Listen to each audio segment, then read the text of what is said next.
Cette série est un message de paix pour tout un peuple. Yo les dos, on m'appelle Steven dans le milieu et aujourd'hui je me suis enclenché pour vous parler de Unorthodox, la nouvelle mini-série sur Netflix qui comporte donc 4 épisodes d'environ 1 heure chacun. C'est vraiment pas très long, tout est plié en moins de 4 heures et vraiment c'est un plaisir de suivre cette histoire. Dans cette mini-série qui est aussi inspirée d'une histoire vraie de Deborah Feldman, on suit donc l'histoire de Esther, 19 ans, qui appartient donc à une communauté juive qui est ultra orthodoxe et qui va du jour au lendemain décider de se rendre à Berlin en Allemagne pour vivre de sa passion, la musique. Alors voilà une des raisons pour laquelle je suis fier d'avoir monté cette chaîne YouTube, c'est que de base je serais pas du tout allé vers cette série. C'est une mini-série qui parle de rêve, beaucoup de religion aussi, de responsabilité et d'éducation. Donc on va suivre le personnage de Esther qui est vraiment une personne très touchante parce que c'est tiré d'un fait réel et l'actrice joue super bien. Il y a un côté qui se veut très réaliste avec cette série, notamment au niveau des langues. Dans la même série, on va parler anglais, on va parler allemand et on va parler aussi yiddish. À tel point qu'au début, j'ai même cru que Netflix fonctionnait mal. Après, j'ai cru que en fait, c'était une série qui n'avait tout simplement pas de doublage. Parce que pendant les 10 premières minutes, on parle uniquement yiddish et t'as beau changer les langues, tout ce que tu veux, il n'y a que les sous-titres qui vont changer. Et tu te rends compte au fur et à mesure que finalement, c'est fait exprès. Donc, je préfère vous avertir, non, Netflix ne bug pas. Donc, restez sur cette série qui vaut le coup. Alors, en fait, dans ces 4 épisodes, on va suivre la quête d'une nouvelle vie de Esther. Donc, il va en fait abandonner toute sa famille ultra religieuse pour aller vraiment dans un endroit qui est tout autre que religieux, c'est même l'opposé. Et en fait, cette série, elle existe pour plusieurs raisons, notamment pour comparer deux mondes ultra différents l'un de l'autre. Tu vas avoir d'un côté la religion, avec toutes les traditions archaïques, avec toutes les règles, toutes les contraintes, mais aussi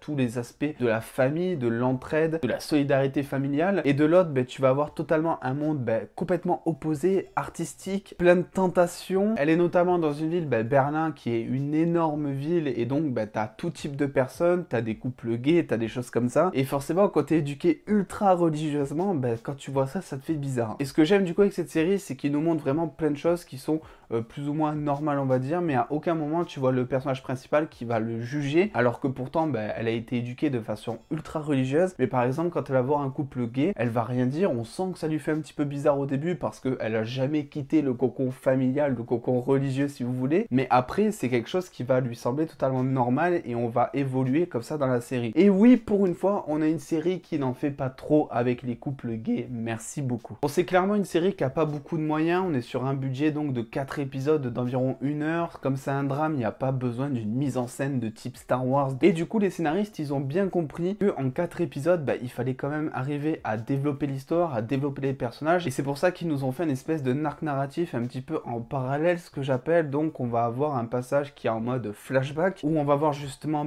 Esther qui est en train d'arriver dans ce monde religieux avant, quand elle était plus jeune, entre guillemets. Ça, c'est une chose sur laquelle je reviendrai en partie spoiler. Et de l'autre, on va voir Esther qui a complètement fui son pays, entre guillemets, sa communauté, qui va découvrir une nouvelle façon de vivre. Et c'est marrant d'ailleurs parce que t'as vraiment l'impression, ils nous présentent ça comme ça en tout cas, que la religion, c'est vraiment presque quelque chose du Moyen-Âge. En tout cas, comment eux, ils la vivent, c'est presque quelque chose du Moyen-Âge. Par exemple, Esther et d'autres personnes dans la série, ils savent pas comment utiliser les nouvelles technologies. Il y a des scènes avec des ordinateurs, des téléphones qui sont assez drôles parce que t'as clairement l'impression de voir, je sais pas, tes grands-parents de 70 ans qui essaient d'utiliser un iPhone. Et voilà, du coup, Esther va arriver dans ce monde où la religion ne prend quasiment, voire pas du tout de place dans la société, dans le quotidien. Et finalement, c'est même plus un choix de vie au fur et à mesure de la série, parce que du coup, on découvre que Esther, si elle était dans cette communauté, si elle était ultra religieuse, c'est parce qu'elle avait pas le choix, entre guillemets. Elle a été éduquée en plein temps, elle connaissait rien d'autre. Elle dit qu'elle est jamais sortie de New York, par exemple, sans spoiler, où à un moment, elle va jeter quelque chose dans l'eau qui symbolise clairement son appartenance à sa communauté. Ce que j'aime bien aussi dans cette série, c'est que pour une fois, la famille est présentée comme une contrainte et pas comme quelqu'un qui est toujours là pour toi, quelqu'un qui va t'entraider, même si je reviendrai en partie spoiler un petit peu là-dessus. En tout cas, ce qui est bien, c'est qu'on a vraiment devant les yeux une personne qui veut se détacher de ses racines pour vraiment repartir de zéro avec ses nouvelles ambitions. Et d'ailleurs, en parlant de nouvelles ambitions, on découvre des trucs, mais qu'on ne soupçonnait même pas. C'est vraiment une surprise totale, c'est très touchant, les acteurs sont aussi très bons. Il a quand même fallu choisir des acteurs qui parlaient allemand, qui parlaient anglais, qui parlaient yiddish couramment, je crois que c'est ça. Et en plus, tous les acteurs sont juste géniaux, on y croit du début à la fin pour chacun des acteurs. Donc vraiment bravo là-dessus. Cette série, elle est vraiment là pour casser certains codes et c'est notamment représenté donc donc par la musique. À un moment, il va y avoir, on va dire, une espèce de concert où tu vas avoir en fait de la musique techno et dedans tu vas avoir du violon. Donc du violon qui est donc un instrument classique mélangé à la techno. Je trouve que déjà ça rend super bien. Mais en plus, tu sens vraiment qu'ils veulent pas rester un petit peu dans les retranchements de la musique classique, un petit peu dans les codes, dans les clichés même du juif. Et vraiment, du coup, en parlant du juif, tout est vraiment assumé. On découvre vraiment toutes les traditions. Moi qui ne connais pas du tout cette religion, ben, on découvre en fait certaines étapes comme le mariage, par exemple, de A à Z. On voit un petit peu toutes les étapes du mariage. On voit un petit peu la pression familiale sur le mariage. Qu'est-ce que ça peut compliquer dans une relation de couple? Et d'ailleurs, le fait qu'il soit allé à Berlin, en Allemagne, c'est pas non plus anodin. C'est vraiment pour dire en fait à tous les juifs ou même à toutes les autres personnes que oui, il y a eu des choses graves dans le passé. Oui, les juifs, c'est vrai, c'est pas un peuple qui a toujours été en sécurité, on va dire. Mais ce message est là justement pour te dire, tu vois, tu viens à Berlin, là où il s'est passé vraiment des horreurs et tu essaies juste de profiter de l'instant présent. D'ailleurs, un personnage le dit aussi. Le passé, c'est le passé. Même si ça nous a touché de près ou de loin, nous on se concentre sur le présent, bah, c'est exactement ça le message de ce film. Essayez de respirer la joie de vivre. J'ai bien aimé aussi parce qu'ils sont pas vraiment restés dans le cliché du juif modèle. On a par exemple donc Yankee qui est son mari, qui lui va être un juif hyper religieux, il ne vit que pour ça. T'as vraiment l'impression que le mec est né dedans, qu'il va en ressortir dedans et que tous ses choix sont faits en fonction de la religion, même les petits. Et de l'autre, tu vas avoir Moïse, donc son cousin, qui lui va être un petit peu plus laxiste, on va dire. On dirait même par moments qu'il a perdu sa voix. Alors, au bout d'un moment, je me suis demandé même si c'était pas peut-être quelqu'un d'extrémiste, parce que c'est vrai qu'il y a certains moments dans le film où tu te dis...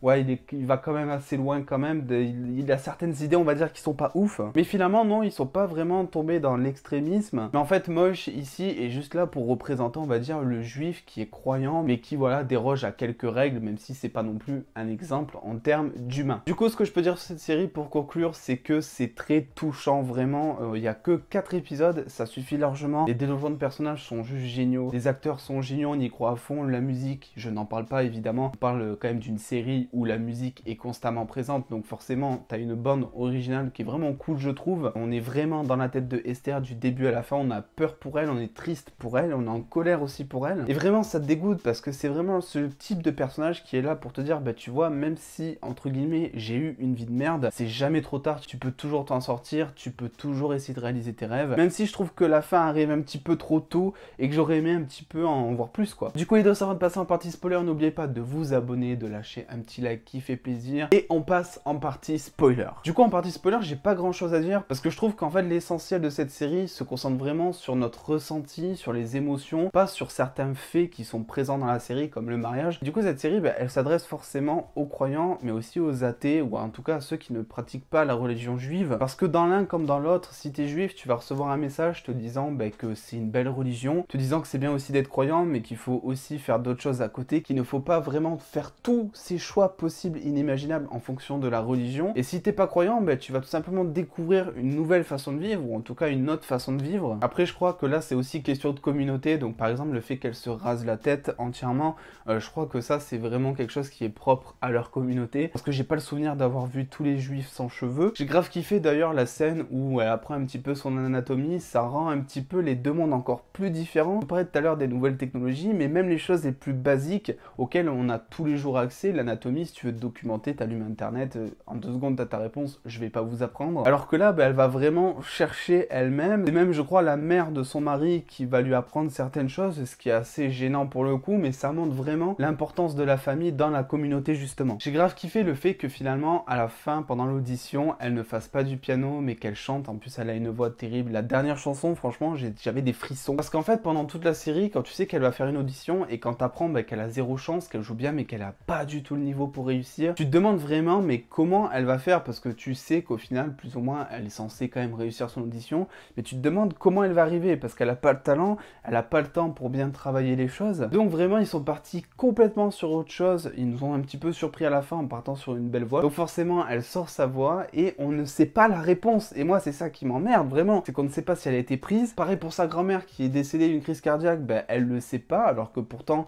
si Yankee, son mari, lui avait dit ta grand-mère elle est morte, ça ça aurait peut-être été un argument pour la ramener. Donc là je pense qu'ils ont fait une petite facilité scénaristique, justement qu'ils ont omis de dire quelque chose exprès pour vraiment garder un petit peu Esther dans ce nouveau monde pour commencer sa nouvelle vie, parce qu'il est clair et net que vu à quel point elle apprécie sa grand-mère et vu à quel point ça lui a brisé le cœur quand elle lui a raccroché au nez, c'est sûr et certain qu'elle serait revenue auprès de la communauté, auprès de sa famille, et au passage culpabilisée parce qu'elle se dirait évidemment que c'est de sa faute, que tout a commencé à aller mal à partir du moment où elle est partie, et donc elle se rattacherait à sa famille. Je comprends pas trop un petit peu le délire de Moïse, notamment avec le flingue, quand elle lui donne le flingue. Je comprends pas non plus le fait qu'il fasse du poker, je sais pas exactement ce que ça veut dire, quel message ici les scénaristes ils veulent nous envoyer. J'imagine que c'est juste quelqu'un qui a perdu sa voix, j'en découle pas vraiment le sens dans l'intrigue, donc je sais pas vraiment quoi penser de ce personnage, et qui sert juste un petit peu à ramener le passé vers Esther pour que, même si elle essaie de vivre une vie normale, elle ait peur constamment, et même jusqu'à la fin, quand ils sont dans l'hôtel et qu'il est complètement bourré, qu'il lui dit t'inquiète, rentre, mais on viendra chercher l'enfant. Là, je peux te dire, moi j'entends ça, surtout avec les histoires de sa mère et tout avant, je prends mes affaires, je me barre dans une autre ville. Surtout qu'en plus ils savent pas comment utiliser internet, donc c'est plus facile, ils peuvent pas te retrouver. Il y a une petite réplique que j'ai trouvé mine de rien très marquante, c'est quand elle est à la bibliothèque, elle apprend à utiliser un ordinateur, elle veut écrire est-ce que Dieu existe ou quelque chose comme ça sur Google, et elle voit qu'il y a plein de réponses, et elle comprend pas. T'as donc son pote à côté qui lui dit bah ouais, internet c'est ça, tu choisis la réponse qui te plaît. C'est vraiment un message qui est là justement pour montrer la tolérance que tout le monde devrait avoir auprès des religions. Donc tout le monde choisit un petit peu sa voix, qui est représentée donc par les différents sites, les différentes réponses, mais au final on est tous pareils, on cherche tous sur Google, on cherche tous un petit peu sa voix. J'ai pas l'impression d'avoir quelque chose en plus à dire. Si c'est le cas, regardez les commentaires épinglés en dessous de cette vidéo. On se retrouve très vite du coup pour une nouvelle vidéo qui arrivera donc je crois samedi. Vidéo un petit peu spéciale mais que j'ai vraiment hâte de vous sortir parce que ça fait un moment que j'y pense. N'oubliez pas du coup de vous abonner, de lâcher le petit pouce bleu qui fait plaisir. On se retrouve très vite pour une nouvelle vidéo. Prenez soin de vous les dos, des bisous.